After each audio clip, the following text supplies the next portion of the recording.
स्वागत है मेरे दोस्त आप सभी का आपके अपने YouTube चैनल संघर्ष AK27 पर।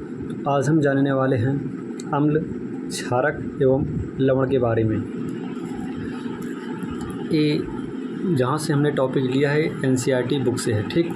तो आइए जानते हैं अम्ल, क्षारक एवं लवण के बारे में। बात करें अम्ल की, बात करें किसकी, बात करें अम्ल की, तो अम्ल क्या होता है। अम्ल को इंग्लिश में एसिड कहते हैं। अम्ल को इंग्लिश में क्या कहते हैं, एसिड कहते हैं। अम्ल क्या होता है भैया कि ये स्वाद में खट्टे होते हैं। ये नीले लिटमस को लाल में बदल देते हैं। जो हमारा अम्ल होता है, अम्ल जो है नीले लिटमस को लाल में बदल देते हैं। ये जलीय विलयन में H+ आयन देते हैं। जो अम्ल होते हैं, अम्ल जो है जलीय विलयन में H+ आयन देते हैं। एसिड शब्द लैटिन भाषा से लिया गया है। जो हमारा एसिड शब्द है ये लैटिन भाषा से लिया गया है, जिसका अर्थ है खट्टा। जिसका अर्थ क्या होता है भैया, खट्टा होता है। अब प्रबल अम्ल क्या होता है, HCl हो गया, हाइड्रोक्लोरिक अम्ल हो गया HCl, H2SO4 सल्फ्यूरिक अम्ल हो गया, HNO3 नाइट्रिक अम्ल हो गया। ये क्या है भैया, ये आपका प्रबल अम्ल है। प्रबल अम्ल क्या है, HCl, H2SO4 HNO3 ये क्या है, ये आपका प्रबल अम्ल है। अब बात करें दुर्बल अम्ल की, बात करें किसकी, 1 मिनट भाई। बात करें दुर्बल अम्ल की, किसकी बात करें, दुर्बल अम्ल की। तो दुर्बल अम्ल में क्या होता है, दुर्बल अम्ल में CH3COH है। CH3COH लैक्टिक अम्ल, ऑक्जेलिक अम्ल।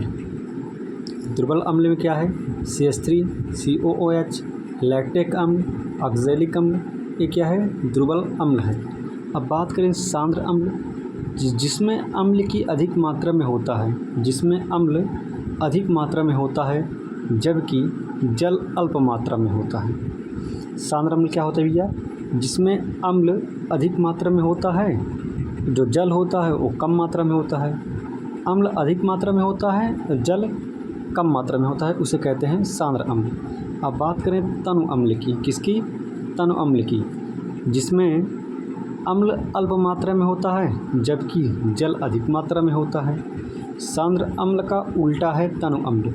सांद्र अम्ल क्या है, जिसमें अम्ल की मात्रा अधिक, पानी की मात्रा कम। अम्ल की मात्रा अधिक, पानी की मात्रा कम, तो वो होगा सांद्र अम्ल।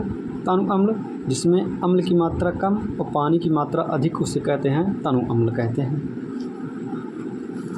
अगला जानते हैं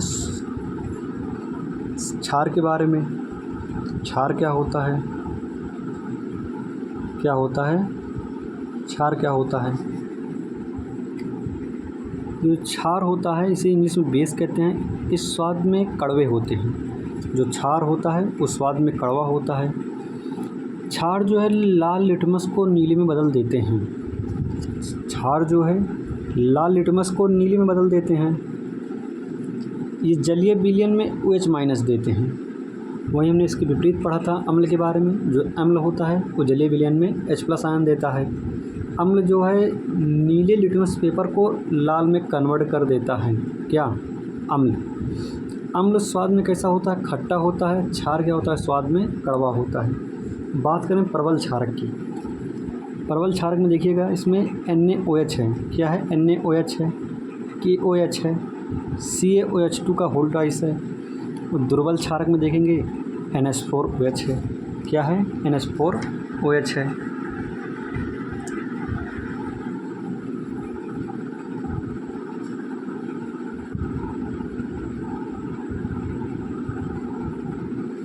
अब बात करें क्षार के बारे में। क्षार, जल में घुलनशील क्षारक को क्षार कहते हैं। जल में घुलनशील क्षारक को क्षार कहते हैं। जिससे NaOH हो गया, KaOH हो गया, MgOH2 हो गया। क्या हो गया, MgOH2 हो गया। लवण के बारे में, लवण को इंग्लिश में साल्ट कहते हैं। लवण जो है अम्ल व क्षारक की परस्पर अभिक्रिया से प्राप्त होता है। जो लवण होता है वो अम्ल व क्षारक की परस्पर अभिक्रिया से प्राप्त होता है। जैसे NaCl, KCl, सूचक क्या है? इंडिकेटर्स। इंडिकेटर्स अगर हम एक छोटी सी परिभाषा बताएं, जिसका अम्लीय विलयन में एक रंग तथा क्षारीय विलयन में दूसरा रंग होता है, उसे कहते हैं सूचक, इंडिकेटर कहते हैं। इसमें क्या दिया है कि सूचक किसी दिए गए विलयन में अम्लता क्षारक की उपस्थिति दर्शाते हैं। सूचक किसी दिए गए विलयन में अम्ल या क्षारक की उपस्थिति दर्शाते हैं। इनका रंग या गंध अम्लीय क्षारक माध्यम में बदल जाता है। यहाँ तक क्लियर होगा मेरे दोस्त? अगला पॉइंट देखते हैं। तो हमारे पास यहाँ पे है सूचक के प्रकार। सूचक के प्रकार, सूचक के प्रकार, सूचक के प्रकार। प्राकृतिक सूचक होता है, एक कृत्रिम सूचक होता है, एक गंधीय सूचक होता है।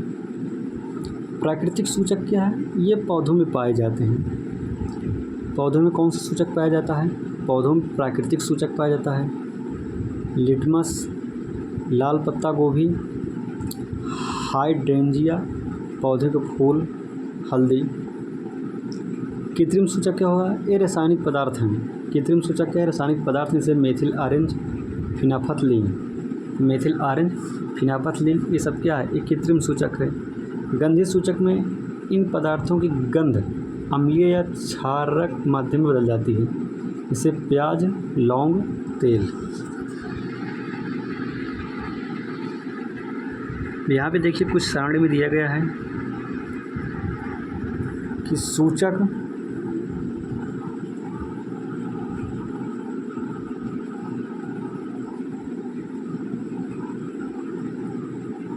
दिया गया है रंग गंध में परिवर्तन या अम्ल के साथ, रंग गंध में परिवर्तन क्षार के साथ। लिटमस की बात करें तो ये लाल, अम्ल में लिटमस पेपर क्या करता है? लाल को नीला में कर देता है। लाल पत्ता गोभी रस में अम्ल के साथ, रंग के साथ लाल होता है, क्षार के साथ हरा होता है। हल्दी में कोई बदलाव नहीं, क्षार में लाल होता है। बात करें हाइड्रेंजिया के फूल का रस में नीला होता है, गुलाबी होता है। फिनाफथलीन में अम्ल के साथ कैसा होता है? फिनाफथलीन का रंग रंगीन होता है, क्षार में गुलाबी हो जाता है। मेथिल ऑरेंज का अम्ल में कैसा रंग होता है? लाल होता है, क्षार में पीला हो जाता है। जो प्याज का रस होता है, अम्ल में तीक्ष्ण गंध होता है, क्षार में कोई गंध नहीं होता है। वाइनिला जो है एक गंधीय सूचक है। वाइनिला ये अम्ल में क्या होता है? समान गंध रहती है, क्षार में कोई गंध नहीं होता इसका, अगर क्षार के रूप में बात करें। लौंग का जो तेल होता है, ये अम्ल में समान गंध रहती है, जैसे कि बात करें क्षार में कोई गंध नहीं होता है इसका। प्राकृतिक सूचक कौन कौन से हैं? लाल पत्ता गोभी का रस है, हल्दी है, फिनाफथलीन है, मेथिल ऑरेंज ये कृत्रिम सूचक है, और वैनिला, लौंग का तेल, ये सब क्या है? गंधीय सूचक है। अम्ल व क्षारों के रासायनिक गुण, अम्ल व क्षारों के रासायनिक गुण के बारे में बात करेंगे। धातु की अभिक्रिया अम्ल के साथ, क्षारक के साथ। इतना इम्पोर्टेंट है नहीं, इसे छोड़ देते हैं। अब आ जाते हैं यहाँ पे पॉप टेस्ट क्या है? पॉप टेस्ट क्या है? पॉप टेस्ट क्या है? पॉप टेस्ट क्या है? हाइड्रोजन गैस से निहित परख नली के पास जब जलती हुई मोमबत्ती लाई जाती है, हाइड्रोजन गैस से निहित परख नली के पास जब एक जलती हुई मोमबत्ती लाई जाती है तो पॉप की ध्वनि उत्पन्न होती है। इस टेस्ट को हाइड्रोजन की उपस्थिति दर्शाने के लिए प्रयोग करते हैं।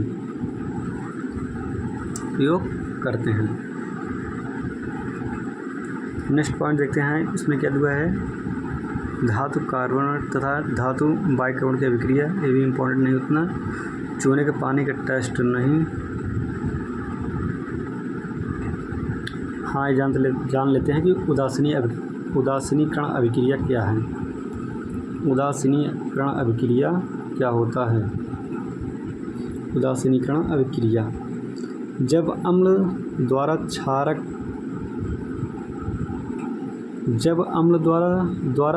का अपेक्षित प्रभाव तथा क्षारक द्वारा अम्ल का प्रभाव समाप्त हो जाता है और परिणाम स्वरूप लवण और जल प्राप्त होते हैं तो उदासीनीकरण अभिक्रिया होती है। जब अम्ल द्वारा क्षारक का प्रेक्षित प्रभाव तथा क्षारक द्वारा अम्ल का प्रभाव समाप्त हो जाता है और परिणाम स्वरूप लवण जल प्राप्त होते हैं तो उदासीनीकरण अभिक्रिया होती है। जैसे एग्जाम्पल के तौर पर हमने लिया है NaOH प्लस HCl, तो इसकी अभिक्रिया कराते हैं तो NaCl प्लस H2O प्राप्त होता है।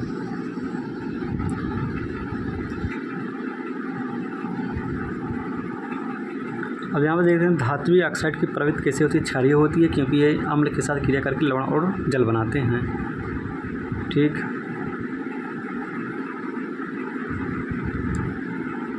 और इसमें कोई इम्पोर्टेंट है नहीं, जिस इम्पोर्टेंट पॉइंट को मैं आपके साथ शेयर करूं। एक पीएच स्केल देख लिए, किसी विलयन में उपस्थित H+ आयन की सांद्रता ज्ञात करने के लिए ये स्केल विकसित किया गया जिसे पीएच स्केल कहते हैं। पीएच में पी है पुशांश, जो एक जर्मन शब्द जिसका अर्थ होता है शक्ति। अगर दुर्बल क्षार, दैनिक जीवन में पीएच का महत्व देख लीजिए। पौधे एवं पशु पीएच के प्रति संवेदनशील होते हैं। हमारा शरीर 7.0 से 7.8 पीएच परास के बीच रह कार्य करता है। इम्पोर्टेंट पॉइंट, ये इस पॉइंट को आप सब नोट भी कर सकते हैं कि हमारा शरीर 7 से 7.8 परास के बीच कार्य करता है। वर्षा के जल का पीएच मान 5.6। वर्षा के जल के पीएच का मान जब 5.6 से कम हो जाता है तो वह अम्लीय वर्षा होती है। अम्लीय वर्षा क्या है भैया, कि जब वर्षा के जो जल का पीएच मान होता है जब वो 5.6 से कम हो जाएगा तो जो वर्षा होगी वो अम्लीय वर्षा होगी। अम्लीय वर्षा क्या होगी कि जब वर्षा का जल का जो पीएच मान है वो 5.6 से जब कम होगा तो जो है अम्लीय वर्षा हो जाएगी। मिट्टी का पीएच क्या होता है, अच्छी उपज के लिए पौधों को एक विशिष्ट पीएच परास 1 मिनट भाई। मिट्टी का पीएच, अच्छी उपज के लिए पौधों को एक विशिष्ट पीएच परास की आवश्यकता होती है। यदि किसी स्थान की मिट्टी का पीएच कम या अधिक हो तो किसान उसमें आवश्यकता अनुसार अम्लीय क्षारीय पदार्थ मिलाते हैं।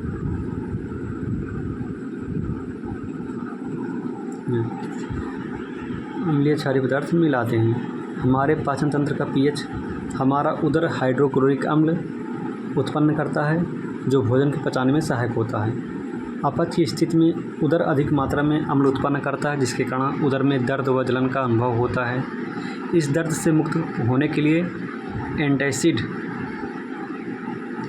जैसे क्षारकों का उपयोग किया जाता है जो अम्ल की अधिक मात्रा को उदासीन करता है, जैसे मिल्क ऑफ मैग्नीशिया। पीएच परिवर्तन के कारण दंत क्षय, मुंह के पीएच का मान, इम्पोर्टेंट पॉइंट, पीएच परिवर्तन के कारण दंत क्षय कैसे होता है। मुंह के पीएच का मान 5.5 से कम होने पर दांतों का क्षय प्रारंभ हो जाता है। मुंह के पीएच मान 5.5 से कम होने पर दांतों का क्षय प्रारंभ हो जाता है। दांतों का इनेमल कैल्शियम फास्फेट से बना होता है। तो दांतों का इनेमल होता है मेरे दोस्त, वो कैल्शियम फास्फेट से बना होता है जो शरीर का सबसे कठोर पदार्थ होता है। यह जल में नहीं घुलता, जो कैल्शियम फास्फेट होता है जल में नहीं घुलता है, लेकिन मुंह के पीएच मान 5.5 से कम होने पर यह संक्षारित हो जाता है। संक्षारित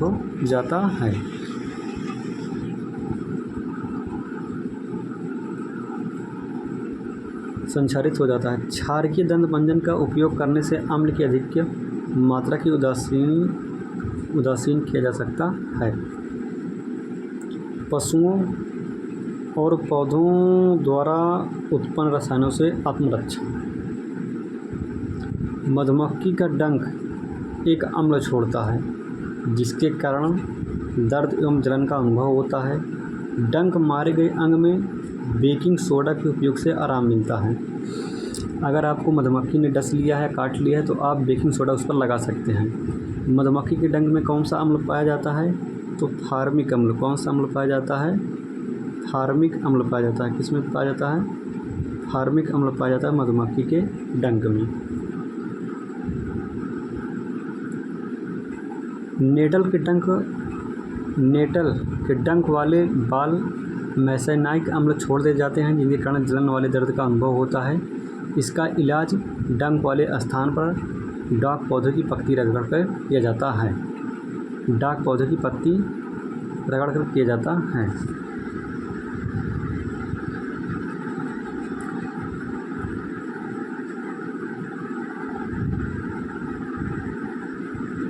क्या लवणों का पीएच मान प्रबल अम्ल प्लस प्रबल क्षारक है। उदासीनीकरण में जो लवण का पीएच मान होगा वो बराबर होगा, 7 के बराबर होगा। प्रबल अम्ल दुर्बल क्षारक का जो अम्लीय लवण होगा वो पीएच मान होगा उसका 7 से कम होगा। प्रबल क्षारक दुर्बल अम्ल का जो क्षारीय लवण होगा वो पीएच मान 7 से ज़्यादा होगा। मतलब अगर कोई क्षार है तो उसका पीएच मान 7 से ज़्यादा होगा, अम्ल है तो 7 से उसका कम होगा पीएच मान। यहाँ पे कुछ इम्पोर्टेंट फार्मूले दिए हैं, इन फार्मूलों को मैं देख लेता हूँ। साधारण नमक से रसायन, सोडियम हाइड्रॉक्साइड NaOH, विरंजक चूर्ण CaOCl2, बेकिंग सोडा NaCO3, धोने का soda Na2CO3 into 10H2O, plaster of Paris CaSO4 half H2O, sodium. अब बात करें सोडियम हाइड्रॉक्साइड, सोडियम क्लोराइड के जलीय विलयन से विद्युत प्रवाहित करने पर विद्युत होकर सोडियम हाइड्रॉक्साइड उत्पन्न करते हैं। इस प्रक्रिया को क्लोर क्षरण प्रक्रिया कहते हैं। देखते हैं विरंजक चूर्ण के उपयोग देख लेते हैं। विरंजक चूर्ण के उपयोग कहाँ पे होता है कि विरंजक चूर्ण का उपयोग हम कहाँ करते हैं। विरंजक चूर्ण वस्त्र उद्योग में सूती व लीलन के विरंजन के लिए, कागज़ की फैक्ट्री में लकड़ी के मगजा के व्यंजन के लिए, रासायनिक उद्योगों में एक उपाचय के रूप में, पीने वाले जल को जीवाणुओं से मुक्त करने के लिए रोगाणुनाशक के रूप में करते हैं। बेकिंग सोडा खाना पकाते समय गर्म करने पर इसमें प्रक्रिया होती है, कोई इंपॉर्टेंट है नहीं उतना। अब देखते हैं बेकिंग सोडा का उपयोग। बेकिंग सोडा का उपयोग कहाँ पे करते हैं? बेकिंग पाउडर बनाने में क्या होता है, इसका उपयोग सोडा अम्ल अग्निशामक में भी किया जाता है। किसका? बेकिंग सोडा का उपयोग। Dhawan soda Na2CO3 into 10H2O, Na2CO3 into 10H2 इसका फार्मूला था धवन सोडा का। बात में इसका उपयोग कहाँ पे होता है? इसका उपयोग कांच, साबुन एवं कागज़ उद्योग में होता है। धवन सोडा का उपयोग कांच, साबुन एवं कागज़ उद्योग में होता है। इसका उपयोग धवन सोडा का उपयोग बोरेक्स के उत्पादन में होता है। इसका उपयोग घरों में साफ़ सफाई के लिए होता है। जल की अस्थायी कठोरता को हटाने के लिए धवन सोडा का ही हम प्रयोग करते हैं।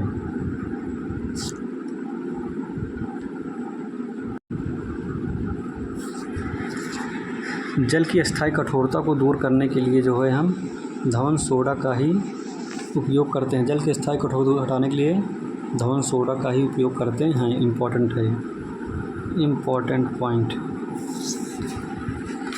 आला देखते हैं plaster of Paris. Plaster of Paris gypsum को 373 केल्विन पर गर्म करने पर जल के अणुओं को त्याग कर कैल्शियम सल्फेट हेमेटाइट अर्ध हाइड्रेट POP बनाता है। यह सफ़ेद चूर्ण है जो जल मिलाने पर कोई इम्पोर्टेंट है। प्लास्टर ऑफ पेरिस का उपयोग देखते हैं। प्लास्टर ऑफ पेरिस का उपयोग देखते हैं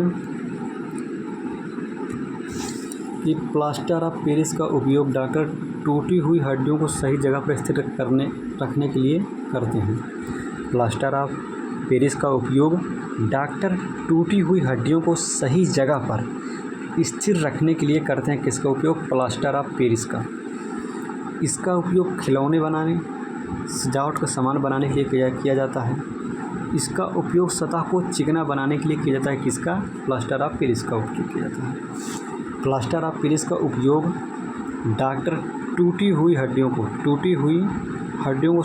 को सही जगह पर स्थिर रखने के लिए करते हैं। जब आपके गांव में किसी का हाथ पैर टूट जाता है तो उसे जोड़ने के लिए और उसे जो प्लास्टर चढ़ाया जाता है गांव में, सकते हैं ये प्लास्टर चढ़ा है, उसे जो प्लास्टर चढ़ाया जाता है वो प्लास्टर अब टेलीस्कोप पे किया जाता है। नेक्स्ट पॉइंट देखते हैं। नेक्स्ट पॉइंट बस, तो आई होप यहीं तक हमारा ये वीडियो रहा है। ये लवण की एक सूत्र इकाई में जल के निश्चित अणुओं की संख्या को क्रिस्टलन का जल कहते हैं। क्रिस्टलन का जल क्या होता है? लवण के एक सूत्र इकाई में जल के निश्चित अणुओं की संख्या को क्रिस्टलन का जल कहते हैं। तो हमने अभी आपके साथ अम्ल, क्षारक एवं लवण का टॉपिक शेयर किया। जो हमने इस टॉपिक को शेयर किया वो एग्ज़ाम पॉइंट के व्यू से हमने इस पॉइंट को टीचिंग किया है आप सभी को। तो आई होप ये वीडियो आप सभी को पसंद आई होगी। लाइक करिएगा, शेयर करिएगा। इसी तरह से नई नई वीडियो पाने के लिए हमारे AK संघर्ष 27 से जुड़े रहिएगा। Thank you. जय हिंद, वंदे मातरम। अभी कुछ नए वीडियो डाल रहा हूँ तो कहीं बोलने में हेजिटेशन थोड़ा आ सकता है, कृपया लोग इसे मैनेज करिएगा भैया। आई होप ये वीडियो आप सभी को पसंद आई होगी। Thank you. जय हिंद, वंदे मातरम।